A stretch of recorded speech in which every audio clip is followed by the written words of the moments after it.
Okay, I got questions for the finance people. How much money are we going to have available in this revenue-wise? And do you have a sufficient way of estimating that? The answer is we do not have a sufficient way to estimate that. There is a lot of uncertainty in terms of the auction proceeds, in terms of what the price of carbon is going to be, the number of allowances that are actually sold, and so it's the equivalent of trying to, I guess, estimate the stock market. It's very difficult to estimate, and we even in the budget do not assert that the revenues that are identified constitute any estimate. What the revenues that are identified in the budget represent is essentially a safe revenue calculation, which we have a high confidence level that the expenditures are not going to exceed the revenues. So when we have either above and below, how do you want to handle that? We would do it on a year-by-year basis. So when there's additional revenues beyond what is budgeted, then that would go into the fund balance and would be available to be spent in the following year. We believe that's the most fiscally responsible way to do that. On the record. Okay. So in terms of evaluating the effectiveness of the program, this may be a question for the panel.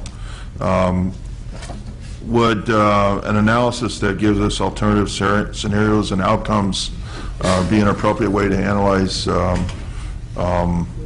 the cost effectiveness and other criteria that you want to use to evaluate the positive outcomes that we desire to achieve to reduce carbon emissions? And would that be a way to review this? And do you feel that a multi-year approach to looking at this the first year in some way is appropriate? Let me take a stab at that. That's for the whole panel. Let me answer the second question, which is the multi-year and what exactly this administration... This is our first year we're looking at. Exactly. So as required in 1532, there's going to be essentially every 3 years there's going to be an investment plan. And so what the administration's proposal represents is truly a 2-year expenditure plan. Admittedly, the high-speed rail is an ongoing commitment because of the project itself would require an ongoing commitment beyond 2 years.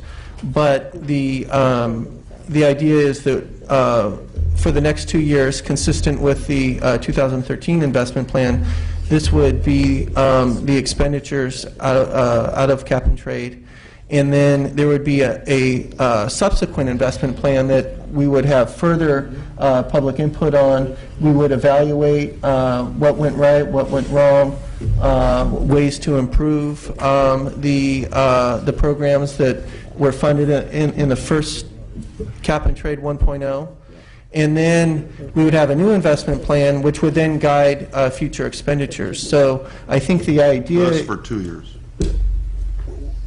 Well, the investment plan is a 3-year plan. So going forward, we would expect every 3 years there would be a 3-year plan based on the investment plan, and then we would consider the effectiveness and the success of what the projects are to date, and then that would further inform the program going forward. Is there any reason why you picked 3 years as opposed to trying to look at a plan? That's in the law. Yeah, but I'm saying in terms of what you plan to do, the law says that we have a 3-year plan just for this period of time. It doesn't say every 3 years you do a 3-year plan. I believe it's every 3 years. So you have to repeat a 3-year plan every time we review this. Yeah. So it's a constant 3-year. Right. So every year. So in the last year of the 3-year plan, we have to do another 3-year plan and then another 3-year plan. That's my. So yes. maybe my question would be, you think that's an appropriate way to review these expenditures, since we're actually hiring staff in state agencies. We're hiring, I would assume, their permanent staff. And we're making some, I would call, embedded expenditures. Once we start spending money on a certain thing, they're certainly going to be embedded in a budget process. To me, it's kind of a little bit of a conflict to do that embedded and multi-year expenditures, certainly for the high-speed rail, at the same time only talk about a 3-year plan. Well, just my 2 cents on this, Senator. I do think that it does provide an opportunity to evaluate how we're doing as we go along, and it does provide an opportunity for transparency. And looking at other mega projects that we've been involved with in the state, that transparency is important, and that opportunity to evaluate what you're doing in real time in a public way through public hearings is also important. And so I think there's an opportunity there that's valuable. Notwithstanding the fact that we're making some long-term commitments, and we will be, but there will be opportunity, I think, to check how we're doing mid-course, and I think that's important. I think when you talk about carbon reductions, it seems like, the experts down the road here, but it seems like we should take a little bit of a medium and maybe a longer range look at things to see where we're going.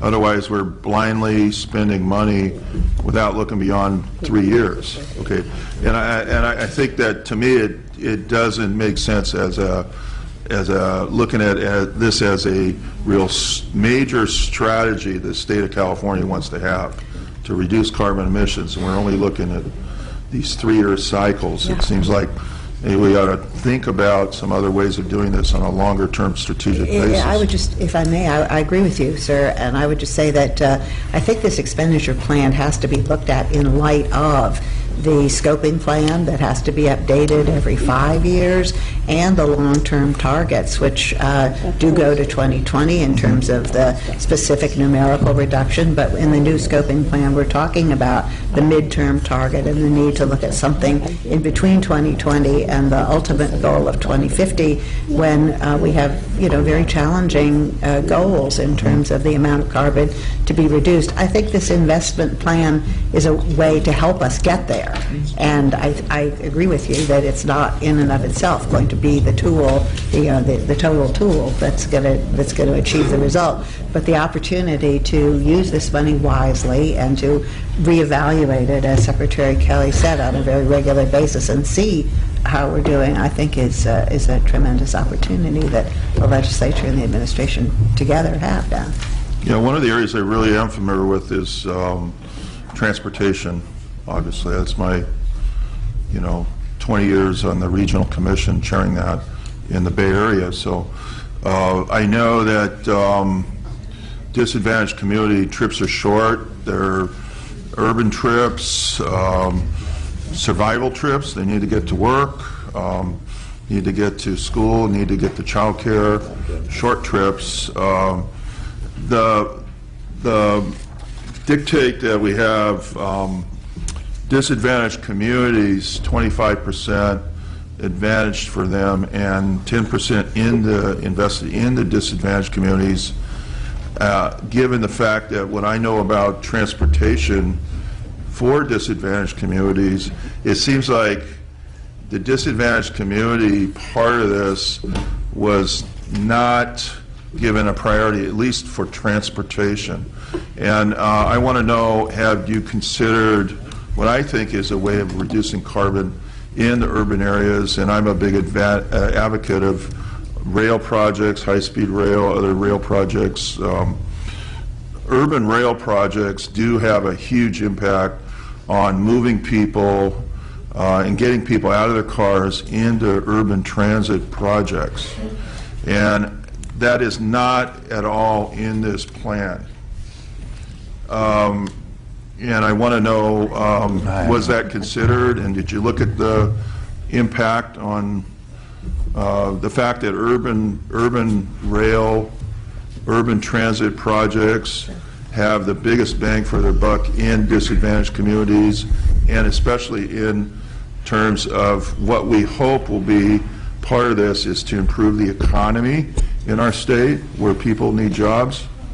So can you comment on that? The high-speed rail seems to be, I mean, what's the ticket for the high-speed rail between the Bay Area and Los Angeles? I mean, a lot of people aren't going to be able to kind of spend a lot of money on Well, Mr. Chairman, there's several Even ways. though I support it, I mean, it's like Mr. Chairman, there are several ways to address the disadvantaged communities area, and I just in want- transportation. In transportation, and with respect to this program, both the trailer bill makes a commitment in the rail modernization part for eligible projects to meet that. The other thing is, we are investing, as I said, following the model that was in 1029. Not just, I was asked earlier about what I meant by rail modernization. I want to be clear on that, Mr. Chairman. I use that term because I think there's two parts to it. I think one is developing a high-speed rail system through the backbone of the state that connects our urban regions, Central Valley, Southern California, Northern California. That's one part of rail modernization. The other part is making investments in connected services that are in those urban areas. And we've done that through 1029, where we invested in Caltrain electrification. We've invested in BART. There's investments in the interregional station in the Los Angeles area. There's investments in the ACE system that goes from San Joaquin over the hill of the Bay Area. So that's part of our 1029 program, and the idea here, I think, is to carry on both an investment in the development of high-speed rail and continue to invest in the connectivity projects of the urban commuter rail systems. The other thing I think is just worth mentioning is that the construction of high-speed rail itself includes a 30% commitment to small businesses and hiring goals and objectives within the contracts for local hiring provisions. I think Jeff Morales and I were just talking about this in the last 5 contracts that the High Speed Rail Authority approved. They're hitting all of those goals. So that's part of the addressing the disadvantaged community issue too. And the last point I'd make on that is when you lay over a geographical picture of where the most severe disadvantaged communities are in California, and you see the overlay of the construction of the high-speed rail project, there's quite an overlay. So when you get to there's quite a consistent picture. And so when you get to those hiring preferences and that small business participation in the process of constructing the project, I think it's very meaningful. I think when you talk about rail in communities that are urban, that are disadvantaged, representing a big one, and probably the biggest part is the Bay Area, East San Jose. You're talking about people that don't want to connect to high-speed rail. They want to get to work. Right. So for me, that's your missing link in this plan. I just would add... Okay? I think they don't want to connect to high-speed rail. They want to get to work, and they want to not drive their car, because the car costs a lot of money, and they want to get to work. I'd add 2 elements to Or my... to school, or to the child care, or whatever. Understood. 2 elements I'd just add is, one, the investments for connectivity, but that also help the operations of the local system. So there's a regional mobility benefit. Connectivity is an important element for us in making the whole system work. The second part is the $100 million that goes to the Sustainable Growth Council, Strategic Growth Council. That's also part of the transportation element of this, is for SB 375 implementation purposes. Those include direct investments into local public transit programs as are adopted in those sustainable communities plans. And so that's another element of the investment, the transportation piece, that's made available for those purposes. Now, the finance department said you're going to have in the budget a percentage. You said that there'll be a percentage for disadvantaged community for each one of the categories, and it'll add up to $212 million for benefiting disadvantaged community and $85 million investing in disadvantaged community, the 25% and the 10% mandate that we have in the law. Right.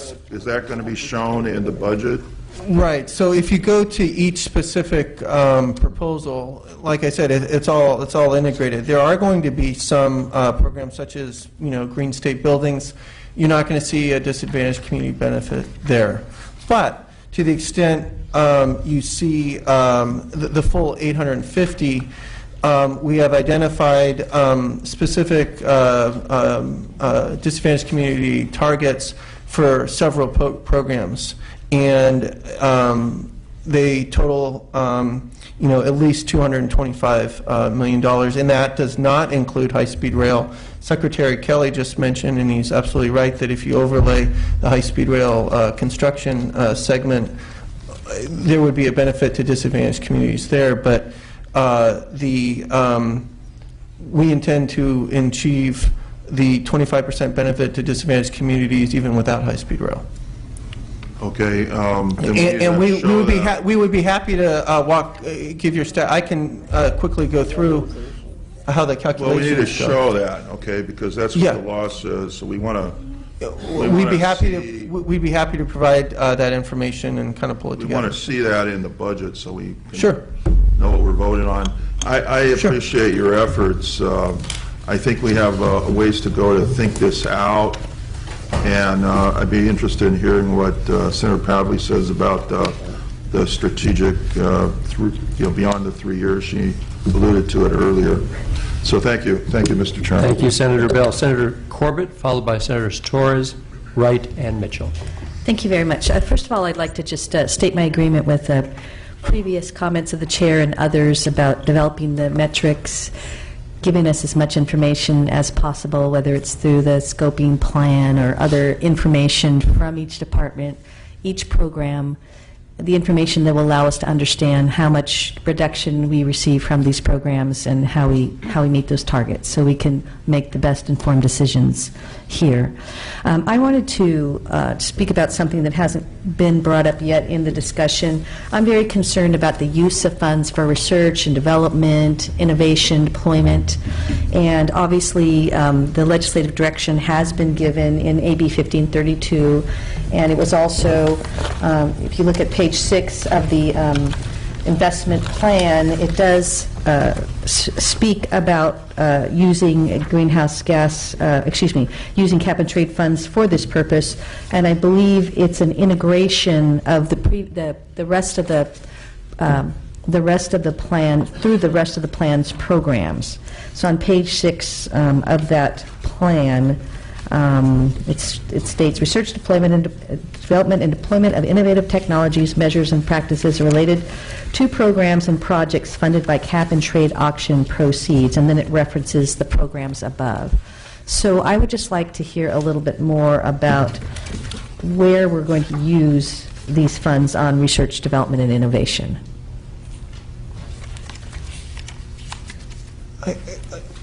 Page 6, what report are you? Page 6 of the cap and trade auction proceeds investment plan that we've been the the May I see. report we've Okay. been referencing. I see. And also, you can reference the AB 1532 as well, which refers to Right. using money on innovation. Yeah, and so I guess the way I would characterize that is within several programs, and I think particularly to the Air Resources Board's Low Carbon Transportation Program, there are, it's going to fund demonstration projects that's kind of innovative technology that is intended to be transformative and have, be new technologies that have the potential to result in significant emission reductions down the road. The Green Buildings program as well has what you would consider demonstration and new technology projects as well. I would just kind of mention, built in. sorry. Please. Just in my world, Senator, there's two key proposals inherent in this that's important for what we do just as part of the high-speed rail project. Is electrification of our passenger rail system is one, and a key one, and of course within that system is our partnering with the Caltrain in the Peninsula and the Bay Area to electrify that system as well, both for their commuter benefit and for and for the benefit of high-speed rail using that corridor as well. So electrification of rail is a big advancement in the state in terms of the technological advancement, a bit of innovation, and clearly greenhouse gas and clean air benefits from that. Will there be other opportunities for integration of new technologies within the other listed items in the expenditure plan proposal? If I might, I think there are a number of areas where new technologies are clearly going to be welcomed and incentivized in agriculture and water, as well as in the transportation area. But it's not called out as specifically as you might like, and that's probably a question that we should be prepared to answer more specifically than we are right at this moment. I look forward to talking with you and working with you on that. Thank you. Thank you, Senator Corbett. Senator Torres. Thank you. I'm a bit more of a visual person, and in order for me to understand all of this, I need to have a better picture of where are the folks that are funding this program across the state, location-wise, the folks that are having to pay into this fund, and how does this spending plan overlap that community or that business community, and how are we? Earlier, you stated that this art is informed, by science. Does this art also include, those folks and the greatest sectors of emissions? I'm from the Inland Empire. My businesses are having a tough time getting permits to expand and to grow their business. We have double-digit unemployment. So I know that my community is paying into this program to fund all of these feel-good, look-good, long-term issues. I want to know, how is this money going to be spent back to help those businesses in my community that are trying to grow and expand? I'm a fan of public transportation, but in my experience coming from local government, until we blur the lines of cities, county lines, it's going to be very challenging for us to address the needs of those communities.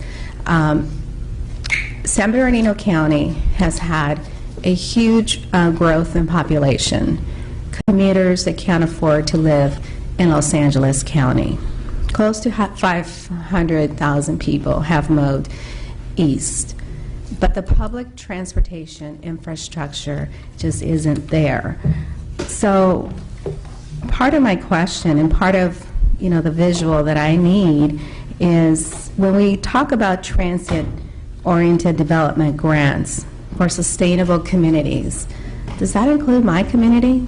Does that include the Inland Empire? And if it does, how so? My answer to that is it does. And the functionality of that $100 million commitment out of this particular pot is to really work off the plans that local governments have put together for how they're reshaping those communities to improve. And these are adopted plans they've adopted pursuant to SB 375. Generally, a description of those plans are that there's a greater commitment to public transit. There's a greater commitment to public health and more ways to travel that don't just rely on the single occupant vehicle. That has huge air quality benefits in those regions. There's commitments to bike and ped facilities that are much higher than they've been in years past. I mean, 375 has had a transformative impact on how regions are talking about spending their transportation dollars going forward. But you also have to, I'm sorry to cut you off, but Sure. You also have to recognize that a lot of the pollution is not created within the Inland Empire. Right. We just can't control where the air blows.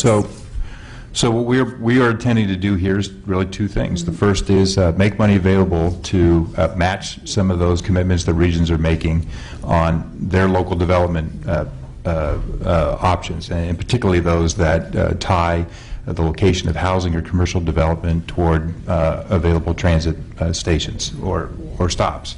That we think there's data, there is data that shows that has an effect of reducing vehicle miles traveled within those regions and has air quality benefits. More broadly, and on the high-speed rail side and the rail modernization side, I think before you got in the room, I was articulating some of the benefits of electrified high-speed service around the world and what it means for mode shifts. People change their behavior and how they travel a little bit, not a little bit, dramatically, and it has real impacts on air quality in those areas. And we are trying to mirror that in California, particularly in a state that's going to add as many people as are going to add. So in combination, we're trying to put together a statewide system that relies less on both air travel and vehicular travel and instead moves towards something cleaner. And then at the local level, we're trying to address what the regions are doing to improve those same metrics in their areas with the adopted plans that they have. And we're making money available to match for those strategies.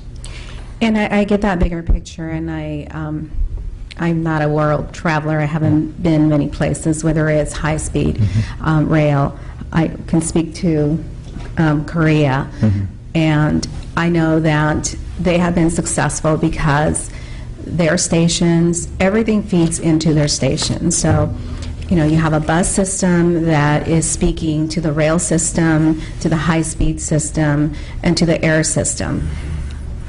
We have a long way to go in California, or in the U.S. for that matter, in ensuring that all of these systems are connecting. And I hate to say that at some point we're going to have to mandate them to speak to each other, but at some point we will have to do something like that in order to ensure that they're collaborating and they're working together. For us in the Inland Empire, public transportation has to be a priority in order for those commuters to get to work. So I would be very interested in looking at a plan that includes assisting in the funding for the Gold Line, for public buses to shuttle our communities. In another part of this funding mechanism, you talk about vehicle rebates. What type of vehicles are we talking about? Because if you're talking about $40,000 or $50,000 vehicles, my community will never be able to utilize these grants. I'll take that one, I guess. I think you're referring to the section that deals with low-carbon transportation. Yes. And there's several different programs that are embedded in that involve both incentives for new vehicles, programs that are designed to purchase vehicles that fail smog checks, so some of the worst polluting and oftentimes those that belong to the poorest people are also involved in those programs. And the ARB, under separate legislative mandate, is in the process of reviewing those plans to see how we can better target them so that they will achieve equity goals as well as just to get more of the cleanest vehicles on the road. And previously that $5,000 clunker, I think that's what it was called, where you could bring in or push in to a dealership a old car. That program could be successful or was successful in my community, but to target only certain types of vehicles that my community could never afford to purchase in the first place, a $5,000 grant would not be sufficient for them to be able to afford that. So is there such a map of California where folks that identifies where all of this money is coming from? I'm sorry, which money is coming from? You mean who's paying into The cap and trade. Oh, yes. Yeah. So let me just say something here. The money that we're talking about in this spending plan is the money that is coming to the state directly as a result of auctioning of allowances that the state created that are being sold to businesses that are under the cap-and-trade program. So the 700 largest emitters in the state of California are the ones who Like are the paying California in. steel that exists in my district. Yes, they would be one of those companies that was subject to the program. So the money that, if they purchased allowances, and I can't tell you that they did, because as Mr. Alney indicated earlier, the design of this program is that the vast majority of the allowances have been given freely to the companies that are subject to the program. But in each sector, and manufacturing would be one of those sectors, there was a slight discount so that not everybody got all the allowances that they would need over a 3-year period in order to demonstrate compliance. Those companies then had the choice to either invest in technologies or do energy saving contributions, etc., or to purchase allowances.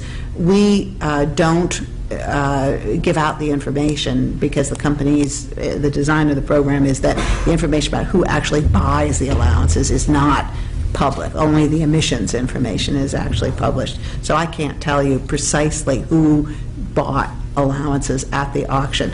But your major sources of emissions in your community and everywhere in the state really are your electricity generators and your oil refineries, and those are in the categories of the largest emitters. And with respect to the electric utilities, they were required to take the money that that goes into these allowance values and to use those for the benefit of their customers. So, for example, I'm not sure the exact shape of your district, but those that have publicly owned utilities, their governing board has to make the decisions about how to use that money to benefit the customers. And in most cases, what they're doing is that they're accelerating programs to help their businesses and residences become more energy efficient, so that the benefit of the net effect of the program is your individual consumer, your homeowner, your building owner, whatever, ends up not having to pay that cost, but the price of carbon is internalized by the utility. So that's the concept behind the cap and trade. So not having to pay that price, but there's no incentive to help them reduce their emissions. And a steel manufacturer, that's their business, right? No, it's going to be very difficult. They are very interested in reducing their costs. They and to the have. extent that energy is the cost. I happen to have visited the one steel plant that I think you must be referring to. So I know that this is an issue that's the only one of its kind in the state. So Right. if you visit it, it was mine. Yep. Thank you.